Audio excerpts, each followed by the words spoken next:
नमस्कार।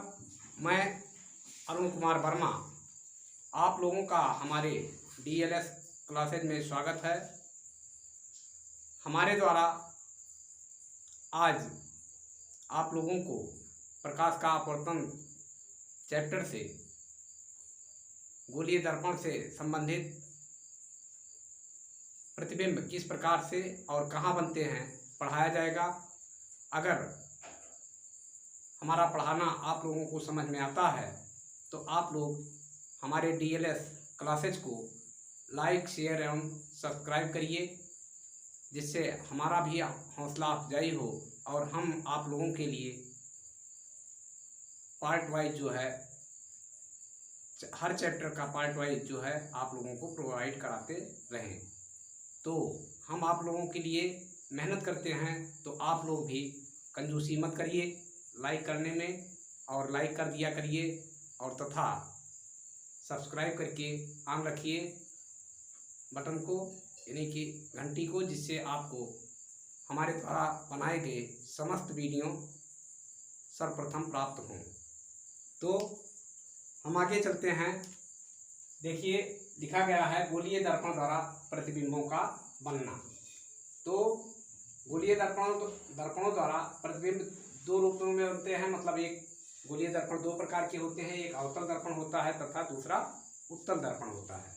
तो हम शुरू जो है अवतल दर्पण द्वारा प्रतिबिंब के बनने से शुरू करते हैं। कैसे बनता है, 6 इसको बता दिए हैं पहले ही ट्रिक। 6 जगह वस्तु रखी जाती है और उसका प्रतिबिंब हमें प्राप्त होता है। तो देखिए, अवतल दर्पण कैसे बनता है इसके बारे में पहले देखिए। आप लोगों को पीछे भी बता चुके हैं, और ट्रिक जो हमने बताया है उसको आप लोग अगर नहीं देखे हैं तो ट्रिक जो है जाकर के पीछे वीडियो में जाकर के पुनः देख लीजिए, और जिससे आप लोगों को समझ में ट्रिक भी आ जाए और किरण आरेख बना करके हम आप लोगों को यहाँ पर समझा रहे हैं।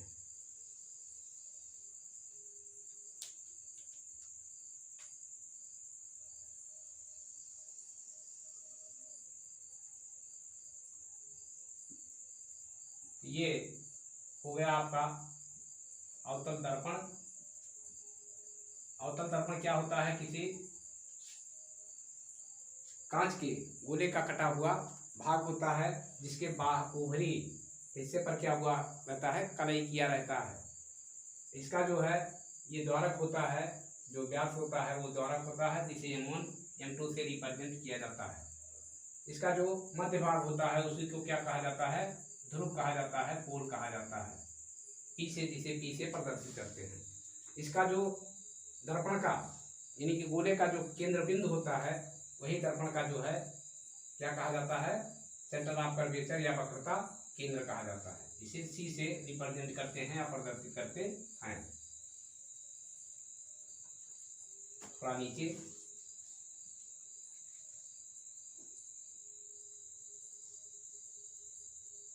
इस प्रकार से ये जो है दर्पण का केंद्र बिंदु हो गया। और हमने बताया था कि जो दर्पण का केंद्र होता है और दर्पण का पोल होता है उसके बीच में एकदम मिडिल में क्या होता है, फोकस होता है, जिसे जब से प्रदर्शित किया जाता है या रिप्रेजेंट किया जाता है। और केंद्र बिंदु से पोल को जो रेखा मिलाती है उसे क्या कहा जाता है, मुख्य अक्ष कहा जाता है, प्रिंसिपल एक्सिस कहा जाता है। तो इस प्रकार से इसको हम और आगे बढ़ा देते हैं। तो पहली पोजीशन क्या बनती है कि हमने बताया था कि कोई वस्तु जब अनंत पर, पहला क्या होता है, जब कोई वस्तु अनंत पर रखी हो, जब कोई वस्तु अनंत पर रखी हो तो उसका प्रतिबिंब कहाँ और किस प्रकार से प्राप्त होगा। तो मान लीजिए हम यहाँ कहीं अनंत मानते हैं और यहाँ से किरण चलाते हैं। एक किरण ले जाते हैं फोकस से तथा दूसरी किरण ले जाते हैं सेंटर से होकर गुजरती है। जो किरण यहाँ से गुजरती है, यहाँ कहीं मानो ऊपर ये फोकस से होकर के जाती है, फोकस से होकर के जाती है और दर्पण से टकराने के उपरांत मुख्य अक्ष से होकर, मुख्य अक्ष के समांतर होकर वापस लौट आती है इस प्रकार से। तो ये किरण क्या हुई, अनंत से आई और फोकस से होकर गुजर करके दर्पण के किसी बिंदु पर जाकर टकराई और टकराने के उपरांत मुख्य अक्ष से होकर वापस लौट आई। तथा दूसरी किरण केंद्र से होकर के जाती है, वक्रता केंद्र से होकर के जाती है और दर्पण से टकराने के उपरांत, दर्पण से टकराने के उपरांत ये मन मान लिया जाए यहाँ, तो दर्पण से टकराने के उपरांत उसी मार्ग पर वापस लौट आती है। कोई भी किरण अगर सेंटर से होकर के जाती है तो वह अपने ही मार्ग पर वापस लौट आती है। इस प्रकार से जो प्रतिबिंब इसका बनता है, यहाँ फोकस पर आकर के कटान बिंदु हो रहा है, तो ये माना जाता है। इसको हमने ट्रिक के माध्यम से बताया था कि कोई वस्तु अगर कहाँ पर रखी हो, अनंत पर रखी हो, तो उसका प्रतिबिंब कहाँ बनता है, फोकस पर ही बनता है। आप लोगों के सामने देखिए दिखाई पड़ रहा है, जहाँ दोनों किरणें आपस में काट रही हैं वही कटान बिंदु क्या होता है, प्रतिबिंब की स्थिति होती है। इसे जो है I1 I तथा I डैश से प्रदर्शित किया जाता है। प्रतिबिंब को जो है I तथा I डैश से प्रदर्शित किया जाता है और प्रतिबिंब से लेकर के पोल के बीच की दूरी को भी माना जाता है। क्या माना जाता है, स्मॉल भी। तथा वस्तु से और दर्पण के बीच की, यानी कि दर्पण के बीच की दूरी को क्या माना जाता है, यू माना जाता है। अब दर्पण यहाँ कहीं अनंत पर रखा गया है। दूसरा पोजीशन क्या बनता है, तो फर्स्ट पोजीशन हो गया। दूसरा पोजीशन क्या बनता है, जब वस्तु वक्रता केंद्र और अनंत के बीच में कहीं रखी हो तो उसका प्रतिबिंब, उसकी किरण कैसे चलेगी और कहाँ प्रतिबिंब बनेगा, ये आप लोग फिगर के द्वारा जो है समझिए, किरण आरेख के द्वारा समझिए कैसे बनता है। और यही आप लोगों को बना करके परीक्षा में दिखाना है कि कैसे कैसे किरण जाती है। यही मेन चीज पूछा जाता है और पूरा टॉपिक ये प्रकाश का परावर्तन और अपवर्तन आप लोगों का किरण पर ही डिपेंड करती है, यानी कि किरण कैसे चलती है, कहाँ जाती है, इसी पर पूरा टॉपिक डिपेंड करता है। यानी कि इस चैप्टर में किरणों का ही पूरा खेल है। अगर आप किरणों के बारे में जान गए तो आपको पूरा चैप्टर एकदम समझ में आ जाएगा। तो इस प्रकार से दूसरा पोजीशन क्या है, जब कोई वस्तु कहाँ रखी हो, अनंत पर और अनंत और केंद्र के सेंटर के, यानी कि वक्रता केंद्र के बीच में कहीं पर रखी हो। ये जो है प्रथम किरण जो जाती है सीधी मुख्य अक्ष के समांतर जाती है। मुख्य अक्ष के समांतर जाने के पश्चात कहीं दर्पण से जाकर के टकराती है और टकराने के उपरांत परावर्तित होकर, रिफ्लेक्ट होकर के क्या होती है, रिफ्लेक्ट होकर के फोकस से वापस चली आती है। फोकस से वापस चली आती है। इस प्रकार से फोकस से वापस आती है और दूसरी किरण सेंटर से होकर के जाती है, यानी वक्रता केंद्र से होकर जाती है और यहाँ पर टकराने के पश्चात अपने ही मार्ग से वापस लौट आती है। तो इस प्रकार से यानी कि वक्रता केंद्र और अनंत के बीच कोई वस्तु अगर रखी जाती है तो उसका प्रतिबिंब कहाँ बनता हुआ दिखाई पड़ रहा है, यहाँ पर बनता हुआ दिखाई पड़ रहा है। यानी कि उसकी स्थिति क्या होगी, I1 I और I1 की स्थिति क्या होगी, वस्तु से देखिए छोटा बन रहा है, उल्टा बन रहा है, वास्तविक बन रहा है तथा सेंटर और फोकस के बीच में बन रहा है। तो इस प्रकार से किरण आरेख द्वारा आप लोगों को दिखाना है। तीसरा पोजीशन जो होता है वो वस्तु कहाँ रखी जाती है, सेंटर पर रखी जाती है। तब प्रतिबिंब कैसे और कहाँ बनता है, इसको किरण के माध्यम से आप लोग देखिए कि कैसे किरण बनती है। तो यही जो है 6 स्थितियां जो हैं, 6 स्थिति आपको बताते हैं और आप लोग दो एक बार प्रैक्टिस कर लीजिएगा, एकदम दिमाग में सेट हो जाएगा आप लोगों को। और परीक्षा में इस पर क्वेश्चन जरूर पूछा जाएगा और बिना इसके जो है परीक्षा में जो है पेपर नहीं छपता है। तो ये समझिए कि तीसरा पोजीशन कहाँ पर, सेंटर पर। कोई वस्तु अगर कहाँ पर रखी है, सेंटर पर रखी है, तो ये जो है किरण जो है जाएगी सीधी मुख्य अक्ष के समांतर जाएगी और दर्पण से कहीं टकराएगी। टकराने के उपरांत क्या होगा, फोकस से होकर के लौटेगी। कहाँ से, फोकस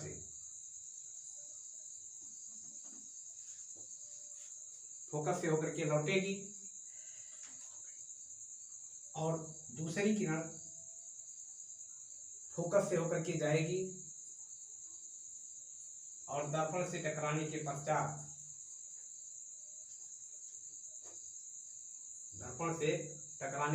पश्चात एकदम सीधी इसको बनाना चाहिए।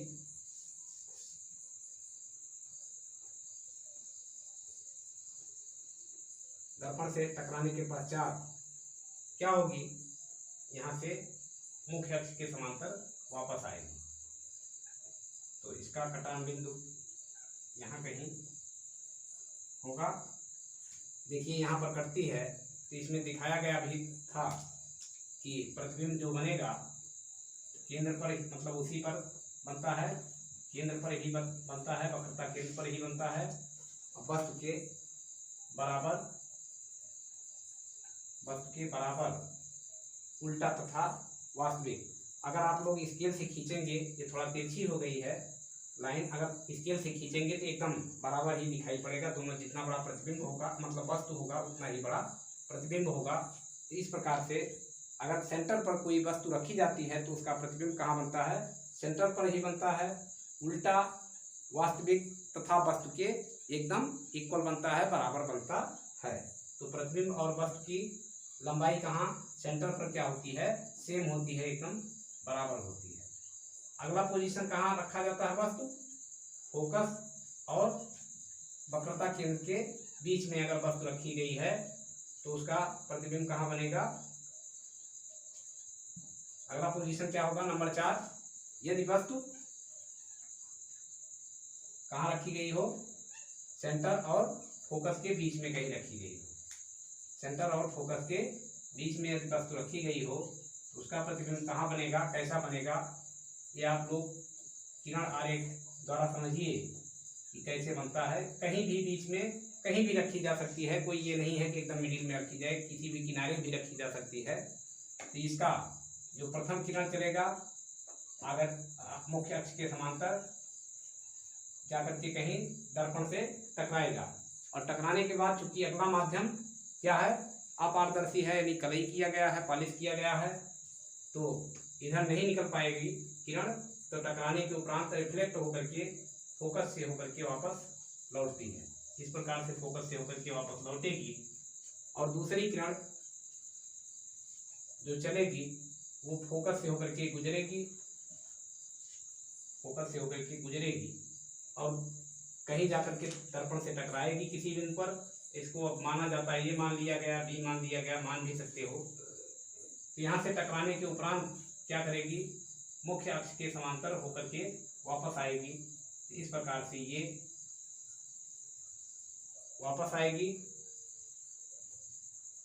कहाँ से, मुख्य यहाँ से चल करके, वस्तु से चल करके फोकस से होकर के आगे दर्पण तक पर टकराने के उपरांत क्या होती है, मुख्य अक्ष के समांतर लौट आती है। और जहाँ पर दोनों किरणें आपस में एक दूसरे को काटती हैं वही कटान बिंदु पर ही प्रतिबिंब बनता है। कटान बिंदु पर ही प्रतिबिंब बनता है। तो इस प्रकार से ये हो गया प्रतिबिंब की पोजीशन I1, I2, I1 और ये इसको क्या कहा जाता है, ऑब्जेक्ट। इसको क्यों I से रिप्रेजेंट किया जाता है, क्योंकि इमेज से I ले लिया जाता है, तो प्रतिबिंब की इंग्लिश क्या होती है, इमेज होती है। और इसे O से रिप्रेजेंट किया जाता है क्योंकि ऑब्जेक्ट O डैश से क्योंकि ये ऑब्जेक्ट होता है, ऑब्जेक्ट से ओ ले लिया जाता है। इस प्रकार से आप लोग देख रहे होंगे कि प्रतिबिंब जो बनी है उल्टी बनी है, वास्तविक अगर उल्टा है तो वास्तविक है। क्योंकि हमने बताया भी है कि बाहु आशी, आप लोग याद करके रखिएगा, क्या बाहु आशी, इस प्रकार से याद करके वास्तविक क्या होगा, उल्टा होगा, और आभासी क्या होगा, सीधा होगा। इस प्रकार से अगर वस्तु सेंटर और फोकस के बीच में रखी जाती है अवतल दर्पण के सामने, तो उसका प्रतिबिंब वस्तु से बड़ा, उल्टा, वास्तविक तथा सेंटर और अनंत के बीच में कहीं बनता है। तो अगला पोजीशन जो आता है वो जब वस्तु कहाँ रखी जाती है, फोकस पर रखी जाती है। कहाँ पर, फोकस पर ही रखी जाती है, तब किस प्रकार का प्रतिबिंब आपको प्राप्त होता है। इसको भी आप लोग किरण के माध्यम से देखिए कि किस प्रकार से प्रतिबिंब बनता है। इसको आप लोग विशेष ध्यान दीजिएगा, क्योंकि इसके बिना जो है पेपर हमने कभी नहीं देखा है बना है। तो इस प्रकार से जो है, अगर यहाँ पर किरण रखी, यहाँ पर वस्तु कोई रखी जाए इस पॉइंट पर, फोकस पर, तो कैसे जाएगी, मुख्य अक्ष के समांतर एक किरण जाएगी इस प्रकार से,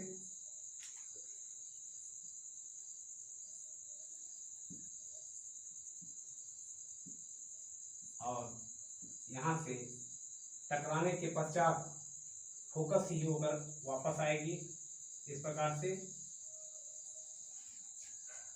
थोड़ा तिरछा हो रहा है,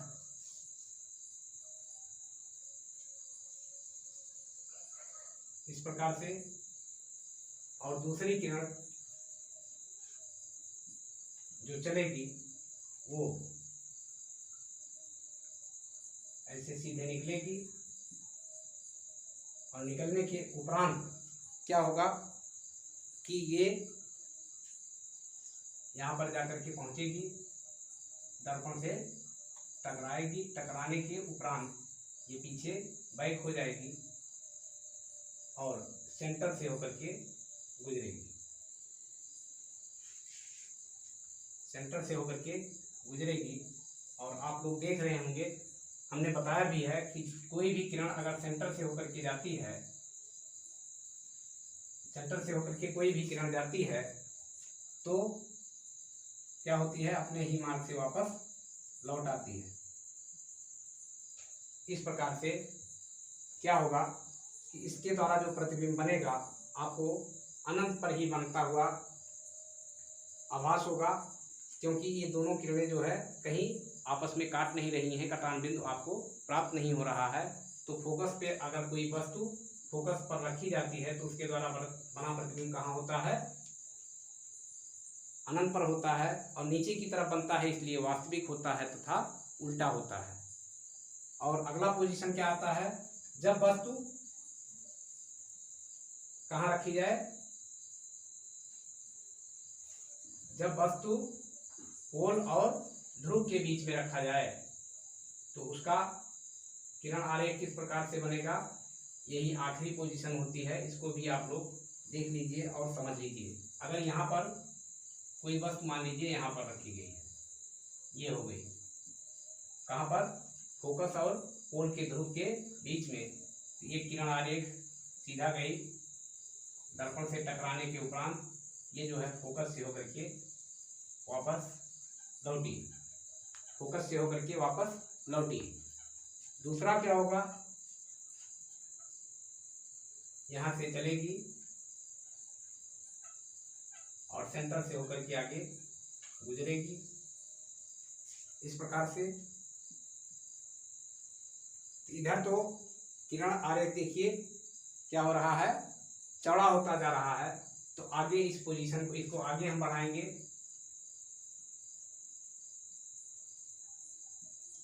इसको इस प्रकार से आगे बढ़ा करके देखेंगे ये कहीं काटती है कि नहीं। तो ये जो है जाकर के कहीं पर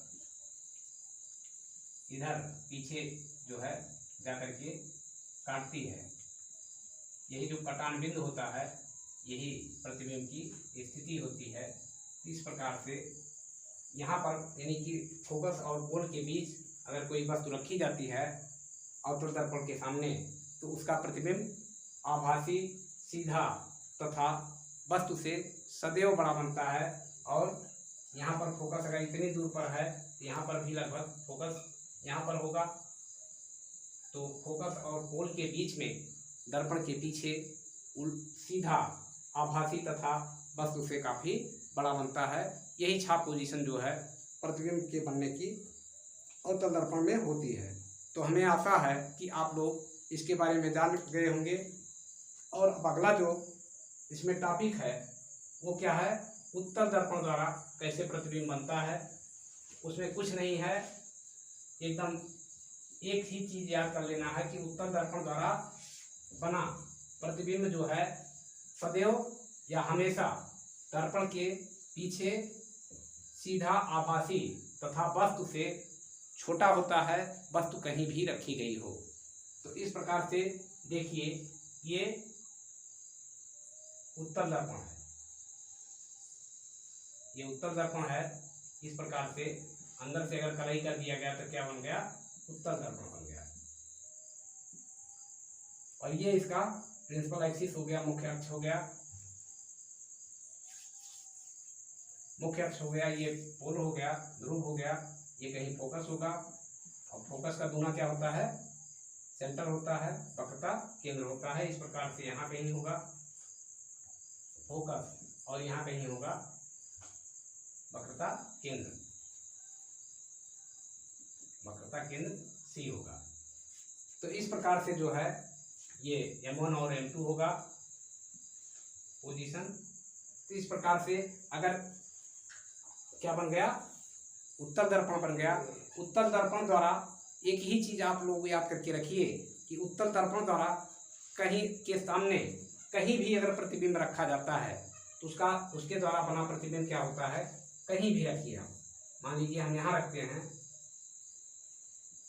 और किरण को चलाते हैं, ये जो सीधी जाएगी किरण, ये दर्पण से टकराने के पश्चात क्या होगी, रिफ्लेक्ट होकर के उसी दिशा में वापस चली आएगी। क्योंकि इधर क्या है, माध्यम अपारदर्शी माध्यम है, अपारदर्शी माध्यम में किरण नहीं जाएगी, तो इधर की तरफ क्या होती है, लौट जाती है।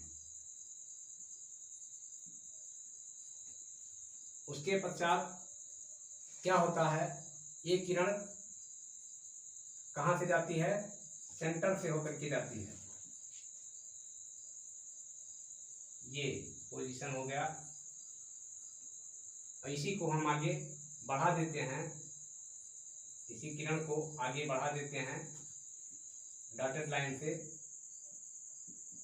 तो यहाँ पर हमें जो है आकर के प्रतिबिंब दिखाई पड़ता है। और आप लोगों को दिख भी रहा होगा कि देखिए वस्तु से छोटा और फोकस और पोल के बीच में प्रतिबिंब बनी हुई है, यही पोजीशन होती है। तो इसको ज़्यादा किरण आरेख ये पूछा नहीं जाता, अगर पूछा भी गया तो ऐसे किरण आरेख खींच दिया जाएगा। और इसमें कहीं भी वस्तु किसी भी पोजीशन में दूर रखी जाए, नज़दीक रखी जाए, तो सदैव एक ही बात आप लोगों को याद करके रखना है कि उत्तल दर्पण द्वारा प्रतिबिंब जो बनता है सदैव सीधा आभासी तथा वस्तु से छोटा और ध्रुव और फोकस के बीच में बनता है। बस यही इतनी ही बात याद करके रखना है। अब आप लोगों को अगली वीडियो में हम उत्तल दर्पण के द्वारा प्रतिबिंब जो बनता है या वस्तु जो रखा जाता है, यानी कि जो वस्तु की दूरी होती है उसको माइनस में लिया जाता है, प्लस यानी कि चिन्ह प्रपाटी के बारे में बताएंगे तथा उत्तल और अवतल दर्पण के उपयोग के बारे में बताएंगे। तो यदि हमारा चैनल आप लोगों को पसंद आ रहा हो तो इसको बेटा आप लोग सब्सक्राइब करिए और बेल आइकन को ऑन रखिए तथा शेयर और लाइक करिए, जिससे हमारा हौसला अफजाई हो और आप लोगों के लिए हम नए नए वीडियो लेकर आएँ। अब मिलेंगे आप लोगों से अगले